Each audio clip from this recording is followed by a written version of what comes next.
Hello guys, good morning. ఇదొచ్చేసి Saturday vlog అనమాట.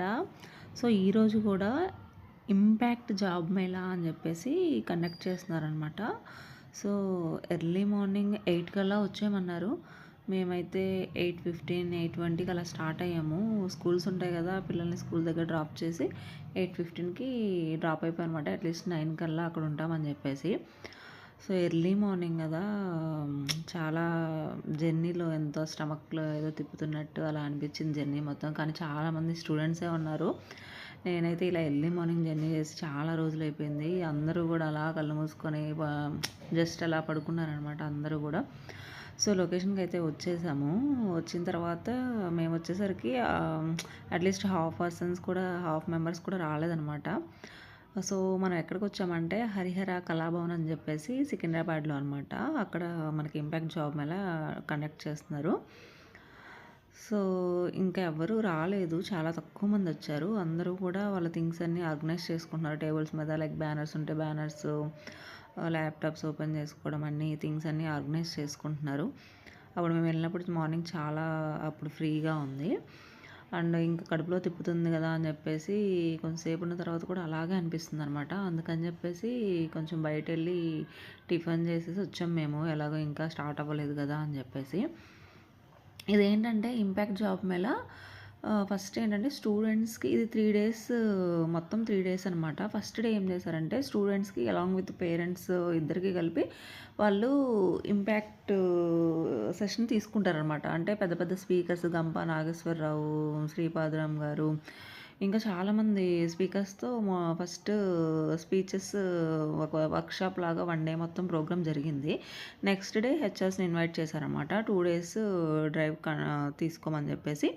So, ఆ పిల్లలు విత్ పేరెంట్స్‌తో కూడా వచ్చారనమాట. బాగానే అటెండ్ అయ్యారు. నెక్స్ట్ లంచ్‌కేమో వాళ్ళు ప్యాకింగ్ చేసేసి ఇచ్చారనమాట. సింపుల్ వెజ్ రైసను, వంకాయ కుర్మా కర్రీ ప్లస్ పెరుగు. అండ్ ఈవినింగ్ రిటర్న్ ఇంకా స్టార్ట్ అయిపోయానమాట. లంచ్ అయిపోయి 2కి స్టార్ట్ అయిపోయాను. సో, రిటర్న్‌లో ఇంకా బాగా నిద్రొస్తుందని చెప్పేసి ఇంకా చాక్లెట్ ఉంటే డార్క్ చాక్లెట్ ఓపెన్ చేసి ఒక్కదాన్నే ఉన్నాను అనమాట. యాజ్ యూజువల్‌గా సాంగ్స్ పెట్టేసుకొని వింటూ వచ్చేసాను. ఇక నైట్ డిన్నర్‌కి అయితే ఫ్రైడ్ రైస్ చేద్దామని చెప్పేసి ఎగ్ రైస్. ఎలాగో మాకు సాటర్డే వచ్చిందంటే నార్మల్‌గా తినాలనిపించదు. సో, అందుకని మ్యాక్సిమం సాటర్డే ఈవినింగ్ ఎగ్ రైసే ఉంటుందనమాట. మళ్ళీ నాన్ వెజ్ నాన్ వెజ్ కూడా ఎక్కువ చేసుకోము. ఎందుకంటే సండే నాన్ వెజ్జే కదా మళ్ళీ అని చెప్పేసి. సో, ఇక్కడ ఏంటంటే చాలా వెరైటీగా ప్రిపేర్ చేస్తున్నాము. ఎగ్ రైస్ ఎప్పుడు కూడా నేను చేయనండి. మా ఆయనకి ఇచ్చేస్తాను ఆ డ్యూటీ మాత్రం. సాటర్డే మ్యాక్సిమం ఆయనే చేస్తారు. బట్ ఏంటంటే రైస్ వండి పక్కన పెట్టేస్తాను. మిగతా కావాల్సినవన్నీ కట్ చేసి పెడతాను అనమాట. మా దగ్గర ఈరోజు క్యారెట్ లేదు. ఉన్న వాటితోనే చేసేస్తున్నాం అనమాట. క్యారెట్ లేదు కదా అని చెప్పేసి ఆ ప్లేస్లో స్వీట్ కార్న్ ఉంది. సో, అది యాడ్ చేసుకుందాంలే అని స్వీట్ కార్న్ యాడ్ చేస్తాము. Next beans. సో, ఆయన చూడండి అసలు నేను గరిట మార్చు, ఆ స్పూన్‌తో వద్దు, నెయ్యేశారు.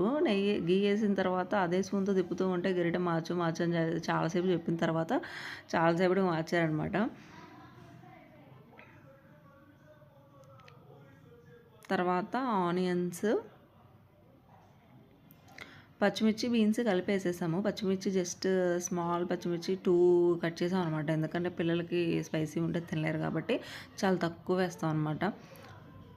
అండ్ వీళ్ళకి వెజిటేబుల్స్ ఎక్కువ ఉన్నా కానీ మళ్ళీ వాళ్ళు తినడానికి ఇష్టపడరనమాట. వెజిటేబుల్స్ అన్నీ ఏరుకుంటూ పక్కన పెట్టుకుంటూ తింటూ ఉంటారు.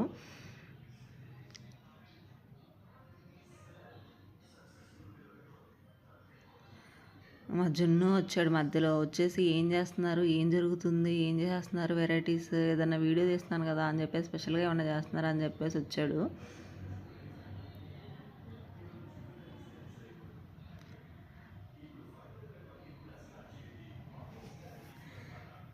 అక్షయ ఏంటంటే మా మమ్మీ బాగా ఫుడ్ చేస్తుంది. వీడియో తీస్తున్నారు కానీ చూసింది కదా. సో, మా మమ్మీ చాలా బాగా చేస్తుంది ఫుడ్. చాలా టేస్టీగా ఉంటుంది, చాలా బాగుంటుంది అని చెప్పేసి చెప్తుంది అనమాట. నేను ఎగ్ రైస్లోకి మిరియాల పొడి వేస్తాం కదా అని మిరియాలు దంచుతుంటే నేను దంచుతా అని చెప్పేసి మా జున్ను వచ్చాడు మధ్యలో. సరే కానివ్వు అని చెప్పేసి ఇచ్చాను. సో, ఇప్పుడు ఆ వెజిటబుల్స్ అన్నీ ఫ్రై అయిపోయిన తర్వాత పక్కన పెట్టేసుకొని నెక్స్ట్ కొంచెం ఆయిల్ వేసేసి ఎగ్స్ పగలగొట్టేసి 3 ఎగ్స్ తీసుకున్నాము. 3 ఎగ్స్ వేసేసి దాంట్లో సాల్టు, పెప్పర్ పౌడరు, పసుపు, ఇంకా అల్లం వెల్లుల్లి పేస్ట్ అవన్నీ వేసేసి ఫ్రై చేసాం అనమాట బాగా. దగ్గు వస్తున్నా కానీ వెళ్ళడు. దగ్గు వస్తుంది కదరా అక్కడ నీకు, వద్దురా వెళ్ళిపోరా అని చెప్పేసి అంటే లేదు, నేను చేయాల్సిందే, నేను ఉండాల్సిందే అని చెప్పేసి ఉన్నాడనమాట.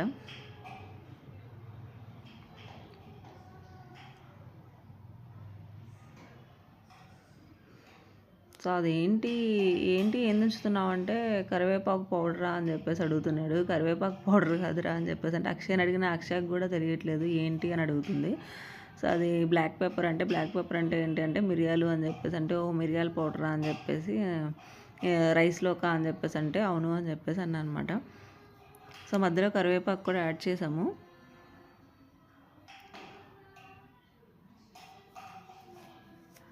ఇదంతా చాలా వెరైటీగా డిఫరెంట్గా చేస్తాం. అంటే మా హస్బెండ్ ఎప్పుడు ఆల్వేస్ రొటీన్గా చేయరనమాట. ఒక్కొక్కసారి ఒక్కొక్కలా ట్రై చేస్తారు. ఒక్కోసారి చాలా ఇంగ్రీడియంట్స్ కూడా మిక్స్ చేస్తూ ఉంటారనమాట. బట్ ఫైనల్లీ ఈసారి కూడా చాలా సింపుల్గా ఉంది కానీ చాలా బాగానే ఉంది. చూడండి, ఒక్క ఎగ్ రైస్ చేయడానికి ఫ్యామిలీ మొత్తం కిచెన్లోనే ఉన్నాము. వద్దురా ఎల్లురా అని చెప్పేసి అంటే లేదు చూడాల్సిందే, వీడియో తీస్తున్నందుకు వాళ్ళ డాడీ కూడా వచ్చేసరికి ఇక్కడ ఉన్నందుకు వీళ్ళిద్దరి లోపల ఏం చేస్తున్నారు అని చెప్పేసి ఇక అందరూ ఇక్కడే మా చుట్టూ తిరుగుతూనే ఉన్నారనమాట. సో సాల్ట్ అండ్ కొంచెం ధనియాల పొడి ఇప్పుడు యాడ్ చేసాం అనమాట.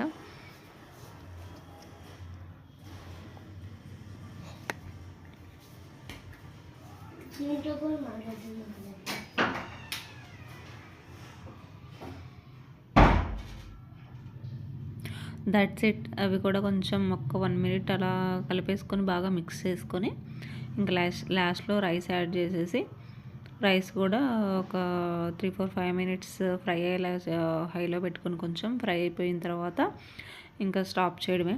మా దగ్గర కొత్తిమీర లేదు, స్ప్రింగ్ ఆనియన్స్ లేవు. సో లాస్ట్లో ఉంటే అవి వేద్దాం అనుకున్నాము, అవి కూడా లేదనమాట. మర్చిపోయి మధ్యలో ఇవి ఉన్నాయి కదా వెజిటబుల్స్ ఆ ఫ్రై అయిపోయినాయి అన్నీ యాడ్ చేసుకొని ఇంకా రైస్ కూడా యాడ్ చేసుకొని ఫ్రై చేసుకొని ఆపేసాం అనమాట.